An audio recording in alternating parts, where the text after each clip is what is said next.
კი ბატონო. კარგი, წადიავთ და ჩვენ ყურადღებით მოგისმენთ მაყურებელთან ერთად. კი ბატონო, ესე იგი, კიდევ ერთხელ უთხრათ ჩვენს ტელემაყურებელს, რომ ამ რუბრიკას ეროვნულ არქივთან ერთად ვაკეთებთ და ვყვებით იმ ამბავს, რაც ალბათ ჩვენთვის, თითოეული ადამიანისთვის არის ძალიან საინტერესო და დღეს მინდა მოგიყვეთ ერთი ოჯახის 5 შვილზე, ძმებზე, რომლებმაც ქართული საგალობლები და სიმღერები გადაარჩინეს, ხელით გადაწერეს და დღემდე შემოგვინახეს. სწორედ მათი დამსახურებაა, რომ დღემდე მეგობრებო, საქართველოს ყველა ეკლესიაში, ქართულ ეკლესია მონასტრებში უნიკალური საეკლესიო საგალობლები ჟღერს. მოკლედ, საუბრობთ 5 ძმის, 5 სასულიერო პირის, კარბელაშვილების შემონახულ საგანძურს. ეს საგანძური ინახება არქივში, ეროვნულ არქივში. ეს საგანძური ინახება სწორედაც, რომ არქივში, საქართველოს ეროვნული არქივი ინახავს კარბელაშვილების უნიკალურ მასალას. ფონდის გამორჩეული ნაწილი არის ქართული საგალობლებისა და ხალხური სიმღერების ხელნაწერი ნოტები, რომლებიც ძმებ კარბელაშვილებს მე-19 საუკუნის მეორე ნახევარში გადაუწერიათ და შეუგროვებიათ. თქვენ ახლა ჩვენს სტუდიაში და ეკრანებზე სწორედ აი ამ ხელნაწერებს ხედავთ, გარდა საგალობლებისა, მათი მოღვაწეობის არეალი იმდენად დიდი იყო, რომ დღემდე მიმდინარეობს კვლევა, სხვათა შორის თამთა კორესპონდენტებიც ყოფილან ისინი, ილია ჭავჭავაძის დაარსებულ გაზეთ ივერიაშიც მუშაობდნენ. და წერდნენ სტატიებს ალბათ ამ საგალობლების მიმართულებით. არა მხოლოდ საგალობლების მიმართულებით, საერთოდ რაც ქართული კულტურის დაცვას, შენარჩუნებას ეხებოდა, ფაქტობრივად ყველაფერზე მუშაობდნენ ეს ძმები. ის რომ დღეს საქართველოში მოქმედ 3400-ზე მეტ ეკლესია მონასტერში საგალობლები ჟღერს, სწორედ აი ამ ძმების დამსახურება არის და ჩვენ ახლა შეგვიძლია გადავინახოთ ერთი საუკუნით უკან. მოკლედ, მე-19 საუკუნის ბოლო, მე-20 საუკუნის დასაწყისი. საერთოდ რა ხდება ამ დროს საქართველოში და რა პერიოდი არის ეს? ეს არის დრო, როცა ქართული საგალობლების გადარჩენის საკითხი იდგა. ნელ-ნელა იკარგებოდა ჩვენი ქვეყნის უდიდესი და უნიკალური საგანძური, რუსეთის მიერ ქართული ეპარქიების გაუქმებამ, ეკლესიებისა და სასულიერო პირების დევნამ, წარსული სამსახველი დოკუმენტების და ასევე ძეგლების დაზიანებამ და განადგურებამ ძალიან ბევრი მიმართულებით შექმნა პრობლემა და საფრთხე და მათ შორის სწორედ იმ საგალობლების გაქრობის საშიშროება გაჩნდა, რომლებიც ფურცელზე ფაქტობრივად არ არსებობდა და თაობიდან თაობას აი ესე ზეპირად გადაეცემოდა. წარმოგიდგენთ ალბათ რა რთული იყო. გადაადგმევინა ეს ნაბიჯი ამ არაჩვეულებრივ ოჯახს. ზუსტად, თამთა სწორედ აი ამიტომ დადგა საერთოდ დღის წესრიგში, რომ ასეთი საგალობლების შეგროვება, გადაწერა და შენახვა მოხდარიყო და სწორედ აი ამ დროს გამოჩნდნენ კარბელაშვილები: იაკობი, ალექსანდრე, პოლიკარპე, პეტრე და ალექსი. მღვდლის ოჯახში აღზრდილი 5 ბიჭი, 5-ვე შესანიშნავი მგალობელი და რაქნეს მათ საგალობლების გადასარჩენად. ისინი მოგზაურობდნენ სამცხეში, გურიაში, კახეთში, ქართლში, სამეგრელოში, მოკლედ ყველგან, სადაც ცხოვრობდნენ ასაკოვანი და გამოცდილი მგალობლები. მიდიოდნენ აი ასე კარ და კარ, მონასტრიდან მონასტერში, უსმენდნენ და ხელით იწერდნენ ნოტებს ფურცლებზე. აი აქ ხედავთ ახლა ჩვენს სტუდიაში სპეციალურად მოვიტანეთ ეს ეროვნული არქივში ინახება ამის ორიგინალები. აი ასე ხელით არის, კალმით არის გადაწერილი თითოეული ნოტი. ეს არის მე-19 საუკუნის ბოლო.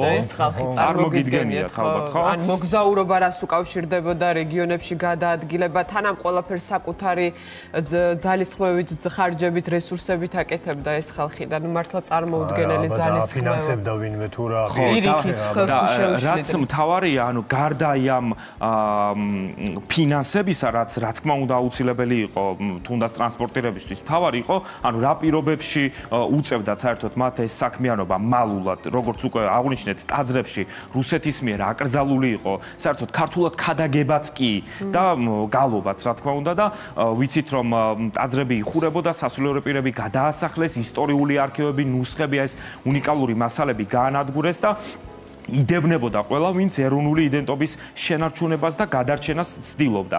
ძმები კარბელაშვილების აქტიური მოღვაწეობა კი, რა თქმა უნდა, ძალიან აღეზიანებდა რუს ბიუროკრატებს, თუმცა მიუხედავად აი ამ უდიდესი წნეხისა, მათ მაინც მოახერხეს საგალობლების გადარჩენა. ამას აკეთებდნენ რამხელა რისკის ფასად? სიცოცხლის ფასად. სიცოცხლის რისკის ფასად, იმიტომ რომ მაგალითებიც არსებობდა თუ რა მოძდიოდათ ისეთ ადამიანებს, რომლებიც აი ამ რეჟიმის წინააღმდეგ მიდიოდნენ.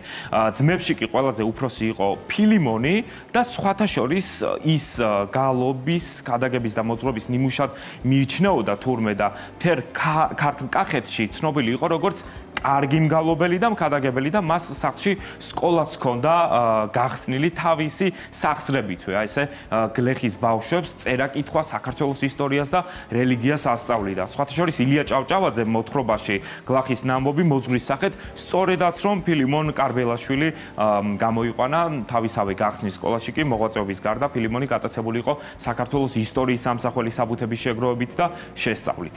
რამხელა საგანძურთან გვაქვს ახლა საქმე და რამხელა ისტორიაზე საუბრობთ. და როგორი საინტერესოა იმ ახალგაზრდებისთვის ეს ყველაფერი, რომლებაც არ იციან ის სასტიკი პერიოდი, რაც იყო ამ რეპრესიების ჟამს საქართველოში, რა დღეში იყო ეს საქართველო. რუსული იმპერიის და ლევან თამთა კიდევ უფრო მძიმე და ტრაგიკული არის მათი ისტორიის გაგრძელება, თუმცა ჩვენ ახლა საუბრობდით ფილიმონზე, რომელიც იყო ამ ხუთ ძმაში უფროსი. ჩვენ ახლა სტუდიაში ვხედავთ 4 ძმის ფოტოს კარბელაშვილებისა. ესენი იყვნენ უმცროსი ძმები, ადრეული ასაკიდან დაეუფლა საეკლესიო გალობას. კიდევ ერთი ძმა, პოლიევქტოსი, ეს გახლავთ პოლიევქტოსი, სხვათა შორის მას საკმაოდ ახლო ურთიერთობა ჰქონდა ალექსანდრე ყაზბეგთან. თბილისში ისინი ერთად ცხოვრობდნენ და მისი მოგონებები დღემდე არის შემორჩენილი, მათ შორის კომიკურ სიტუაციებსაც იხსენებს ის, რომელიც ალექსანდრე ყაზბეგის მაიმუნს ჩიკოს ეხებოდა. როგორი საინტერესოა. და რუსული რეპრესიების გამო, როგორც აღნიშნეთ, ტრაგიკულად გაგრძელდა ამ ძმების ისტორია. ცილის წამებით და დასმენით შეძლეს მათი თბილისიდან განდევნა. 1924 წელს კი უმცროსი ძმები დეკანოზი ანდრია და მღვდელი პეტრე კარბელაშვილები დახვრიტეს. მოკლეს, იმიტომ რომ ისინი ღვთისმსახურები იყვნენ და ქრისტეს სარწმუნოებას არ უღალატეს. უარი თქვეს ანაფორის გახდაზეც. აი ესეთი ტრაგიკული არის ამ ისტორიის გაგრძელება და სხვათა შორის 1937 წლის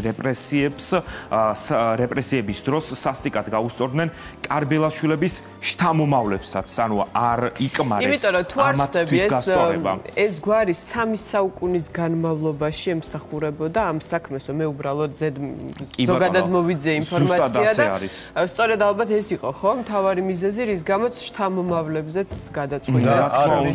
შთამომავლებზე რატომ მოხდა? ავთო ბოდიში გაგაწყვეტინეთ იქ დასახრეტად მივიდნენ ამ ძმების და ესენი გარდაცვლილები რო დახვდნენ, ის შთამომავლების დახვრიტეს. ხტები, ამათი დანატოვარი შტო და დახვრიტეს მოაშორეს. კი, 1927 წელს დახვრიტეს ამ არაჩვეულებრივი ადამიანების, რომლებმაც საქართველოს მართლა ეროვნული საგანძური დაუტოვეს, მათი შვილები. მიუხედავად იმისა, რომ საბჭოთა პერიოდში ასეთი პატრიოტების კვალის გაქრობას ცდილობდნენ და ხშირად ეს წარმატებითაც გამოსდიოდათ, ძმები კარბელაშვილების შემთხვევაში ეს ვერ შეძლეს, რადგანაც მათი გვარი, როგორც თქვენ აღნიშნეთ, რომ 3 საუკუნეზე იყო გადაჭიმული, ასე თქვათ, ფაქტობრივად ყველა სამეცნიერო მასალაში ხვდებოდათ მათი გვარი და აი ასე გადარჩა გალობა და წმინდა ძმები კარბელაშვილების სახელი ასოცირდება ქართული კულტურის იდენტურობასა და თვითმყოფადობის შენარჩუნებასთან. კარბელაშვილის ოჯახს უდიდესი წვლილი მიუძღვის ქართული საერო სიმღერებისა და სასულიერო საგალობლების მოძიება შესწავლაში, განსაკუთრებით კი ქართლ-კახური სიმღერაგალობის შენარჩუნების საქმეში. ამიტომ ამ საგალობლებს მეორენაირად კარბელანთ კილოსაც უწოდებენ და საკმაოდ ცნობილი კილო არის ეს. კი, ნამდვილად გეთანხმებით. მადლობა.